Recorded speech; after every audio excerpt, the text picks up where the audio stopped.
Dear viewers, আজকে কথা বলবো হচ্ছে একটি 4টি ইংরেজি বাক্য, খুবই গুরুত্বপূর্ণ 4টি ইংরেজি বাক্য নিয়ে কথা বলবো।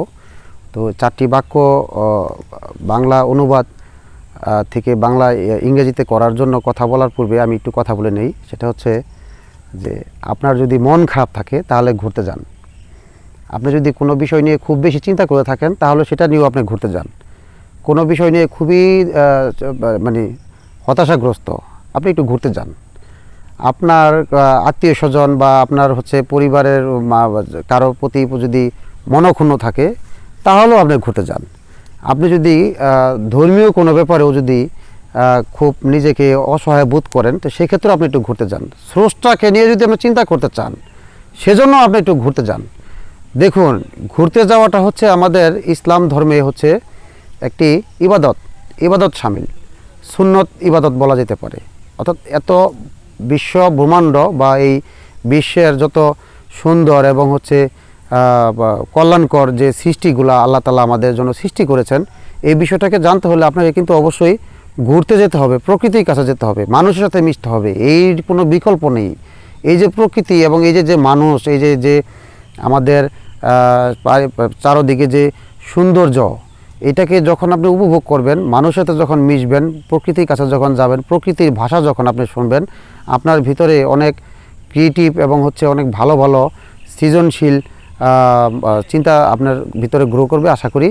তো যাই হোক, এই বিষয়টা নিয়ে আমি আরও কথা বলতাম, কিন্তু আসলে যেহেতু 4টি বাক্য আমি বাংলা থেকে ইংরেজি কীভাবে করতে হয় এটা যেহেতু বলবো, এজন্য হচ্ছে আমি সেই কথায় ফিরে গেলাম। একটি বাক্য হচ্ছে, যেমন এটা কিন্তু অনেক ভাইবা পরীক্ষাতেও আসে, বললো যে আমরা 4 ভাই বোন, এটাকে ইংরেজিতে করো। এখন এটাকে ইংরেজিতে করতে গেলে বলতে হবে যে উই আর 4 সিবলিংস, আমরা 4 ভাই বোন। এখানে অনেকে বলবে বা অনেকে বলবে যে মাই 5 ব্রাদার্স অথবা উই আর 4 ব্রাদার্স, কিন্তু এটা হবে না। আরেকটি বাক্য যদি কেউ এটা বলে যে এখান থেকে মসজিদটি দেখা যায়, here we can see the mosque, এই হচ্ছে আমার মা, দিস ইজ মাই মাদার বা হেয়ার ইজ মাই মাদার। আবার যদি কেউ বলে যে এখন 4:45 বাজে, এটা হবে ইংরেজিতে যে it is time past 5 PM, এই যেটা। আবার যদি কেউ বলে যে আমি একটি আম খাই, আই ইট এ ম্যাঙ্গো। আবার যদি কেউ বলে যে আমি চা খাই, তাহলে হইব I take tea, not I drink tea. এই জায়গাটাই অনেকে ভুল করে ফেলে। এগুলো ভাইভাতে অবশ্যই জিজ্ঞাসা করে বা ভাইভাতে আসে। আবার যদি কেউ বলে যে আমাদের দেশটি হচ্ছে অনেক উন্নত, তাহলে কি হবে যে hours is a developed country. এই যে আওয়ার্স বললাম, এই আওয়ার্স দিয়ে বোঝানো হয়েছে মাই কান্ট্রি। হ্যাঁ, আরও যদি বলে যে আমাদের জনগণ অনেক শিক্ষিত, তাহলে hours people is very educative.